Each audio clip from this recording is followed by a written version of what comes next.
Hey guys, and welcome back to my channel. For those of you who don't know, I am Troy, and this channel is mostly for budgeting, cook with me's, which I haven't done yet, but I will be doing. How we keep healthy, and how I'm trying to lose weight and everything like that. Budgeting, cook with me's, cleaning videos. Grocery videos, like I'm gonna be taking you on Friday, May 3rd, into Aldi, Kroger, and possibly Walmart to go shop with me, and then probably I'm gonna be just start divulging into my religion, because I have never said anything. I belong to the Church of Jesus Christ of Latter-day Saints, or as you probably know it, Mormon.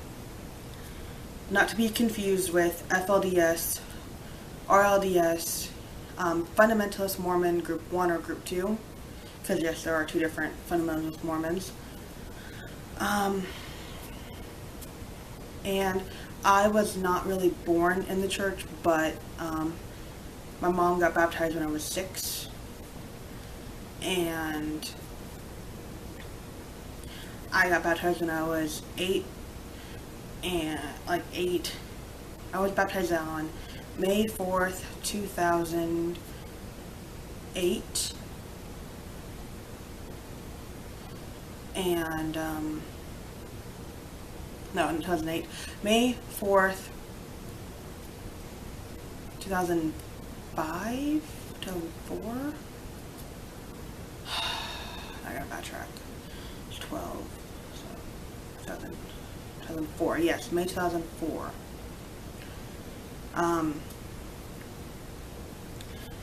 So I was through the primary. I went through primary, which is from 3 till you're 12, and then I went through young women's, and the boys go through young men's. But I was just going into young women's. Technically, I was primary for 1 hour, and then I went in young women's, which I find that practice kind of stupid. When you turn 12, you go into the next one. That's what most wards most wards and branches do, is you just go into the next one. But this ward was completely different. I don't know why, but it was right after I turned 12. And after you turn 12, you have to go into an interview with the bishop to prove that you're worthy to enter the temple. Because at 12, you can enter the temple to do baptisms for the dead and confirmations. But that's not the point of the video. I'll probably make some more videos, especially with my husband, on this topic, on the church. But when I was 12, I was led into the bishop's office, well, for what I thought it was a normal interview. Well, I mean, it's not normal per se, but it is quite common in the church, but people don't know about it really. Sorry, this is really hard. I never told my mother, I didn't tell friends, I didn't tell anybody until I told my husband recently. I had really it's not really forgot about it, because you can't really forget about abuse, but it slipped into my conscience because I just really didn't want to think about it. So I put it out of my head, really. And so I went into the bishop's office, and we have a closed door meeting with just him and me, which I find stupid, really, and very, very unsafe, in my opinion, especially for a 12-year-old. And he goes through the normal questions.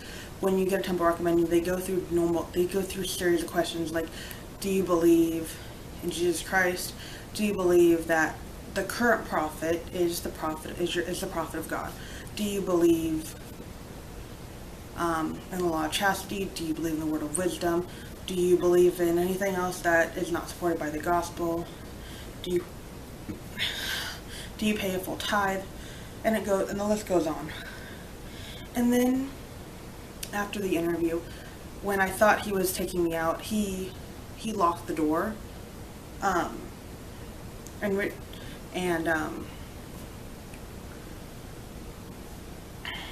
never forget this. I don't think anymore. I honestly don't think I will ever be able to forget this right now.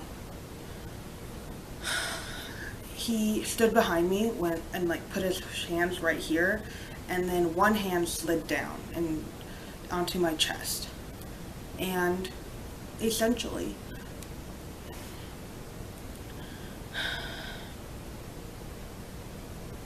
sorry, my heart's pounding. Essentially groped me. And mind you, I was 12, and I've always had a big chest. Heck, people in 6th grade thought I was stuffing my bra type thing, honestly. So,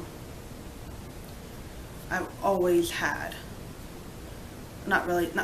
even before 6th grade, it was like 4th grade, 5th grade type, like, stuff like that, honestly. They've always believed that I stuffed my bra. And then he sat back down,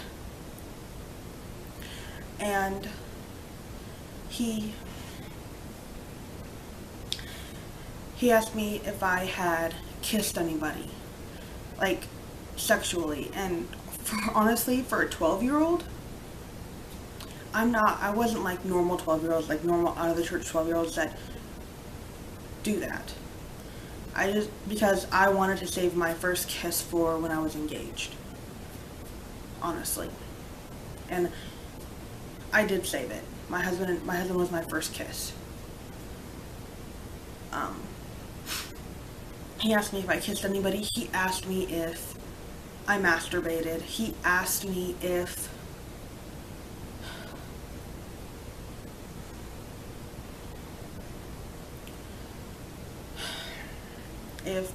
I had tried smoking weed, or tried smoking cocaine, or tried illegal drugs. And to be honest, he asked me that.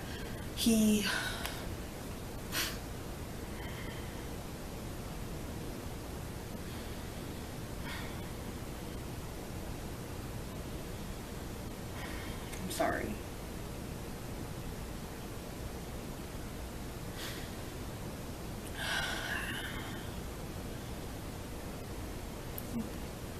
He asked me if I had ever had sex, which, honestly, you don't ask a 12-year-old if they've had sex.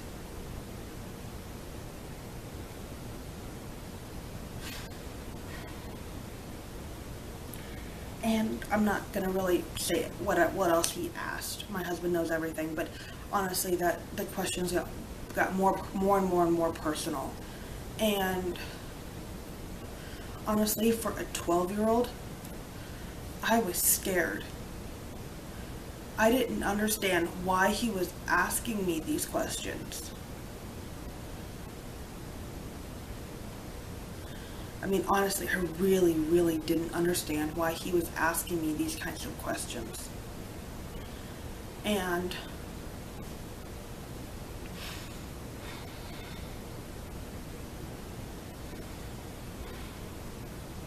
I mean, heck, I was a Star Wars nerd. I was a Harry Potter nerd.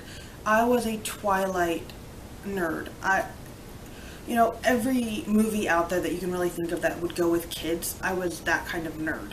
I loved going to the theater. I loved watching Disney. Heck, I still love watching Disney. And for him to be asking me those questions, it really hurt. And that's probably why I shuffled them away. For 11 years of my life, I shuffled them away.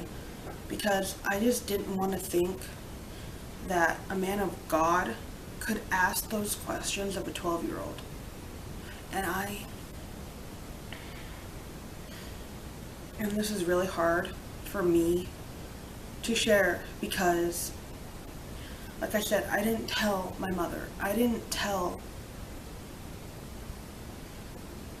The only person I told was the stake president, and he basically shook it off like it was no big deal.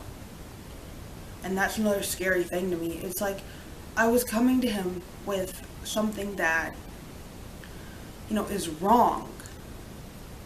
And I knew it at 12 that it was wrong. I was very immature for my age, but I still knew that it was wrong. I get shivers really thinking about that time, because it took me 2 months to come forward, and the bishop was already replaced with another bishop, because our bishops only serve 5 years. They don't serve for life like other bishops do, like other churches, preachers, pastors do. They serve 5 years, and then somebody else is called. They can serve as many times as God calls them to be, but they only serve 5 years, and then another one takes its place. And so, when I told my husband, he was so supportive, and he was disgusted by what he did, what that bishop did. And it's just really hard for me to think back on that time, which is another reason why I really don't want to talk about it. But I think of the Me Too movement, and I think of all these women coming forward, and even though number one, I can't press charges because he's dead, and number two, I probably wouldn't press charges because it's just been too long. I mean, technically by legality, it's not been too long, because it's 5 years after you turn 18 in the state where I was, but 13 years, 11 years is too long for me, honestly. And while I am coming out with this, it's because I know that so many others out there probably have gone through the same thing, and they've forgotten about it, like I did. Like, not really forget, but it's just in your subconscious. You shuffled it away into the back part of your brain, so you don't have to think about it.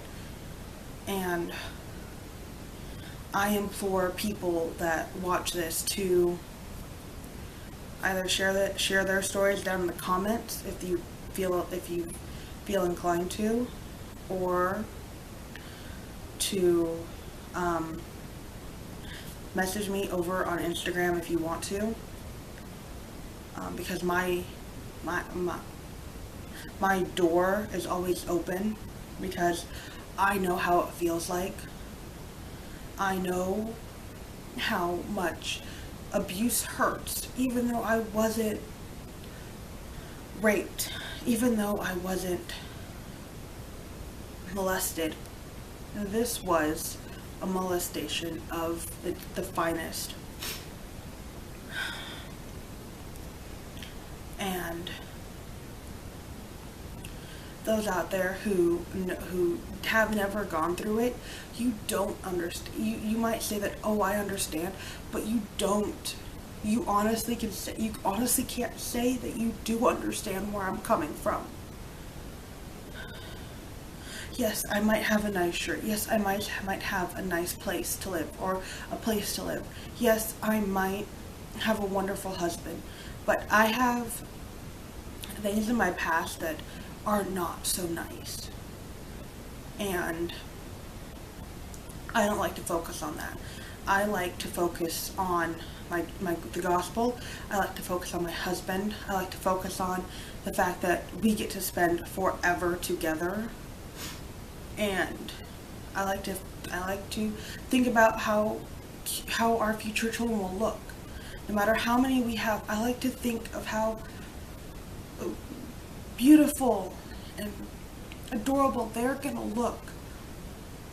Because if I focus on the past, I'm only gonna be sad and angry and hopeless and depressed and have severe anxiety because of what happened to me. and I already have anxiety.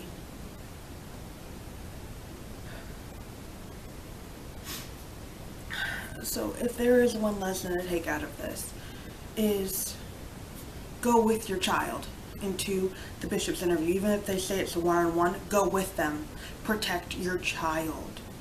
I don't care that not every bishop does this. Protect your child anyway. I beg of you. I will be doing that because I have been through that. I will be going in with my child. I will not allow them to take my child without me. Just like when I give birth in the hospital, I won't be letting them take my child to the nursery. They will be placed, they will be birthed, their umbilical cord will be cut, and they will be placed on my chest. Period. And then they won't be leaving. They will get their vaccinations in the room, on my chest, but I just implore you to not let this happen to your child. Do not let them go into an interview with the bishop alone. Boys and girls, I don't care. Just protect your children. Please. This does not just happen in the Catholic Church, or the Jehovah's Witnesses, or in the Baptists, or in the Children of God, or in the FLDS, or in all the other churches out there. It does happen when you're a member of the Church of Jesus Christ of Latter-day Saints. Bad people are everywhere, no matter where you are. You can be Buddhist, you can be Hinduist, you can be Catholic, you can be Muslim, you can be LDS, you can be Baptist, you can be Pentecostal, you can be Presbyterian, you can be anything. And bad things can still happen to your children, no matter what. So, I just wanted to come on here and say what happened to me, so that you're aware, because this isn't just a one-time occurrence. This is all over YouTube. If you deign to look up LDS interviews, LDS worthiness interviews on YouTube, you will see that there are a vast number of children that were exploited in the church. And most of the time, stake presidents don't do anything. And that hurts my heart. I'm glad that I found a wonderful husband that will protect me and our children from anything. He'll protect us. And I'm glad that I found that, because I remember going home after talking to the stake president and almost committing suicide because of what happened and how they said, oh, it's okay, it's not a big deal. So I will see you in my next video. Please subscribe and comment. I don't think this is really a likable video because it's a very bad story. But go ahead and subscribe, hit the notification bell, and comment down below. Bye guys, I will see you in my next video.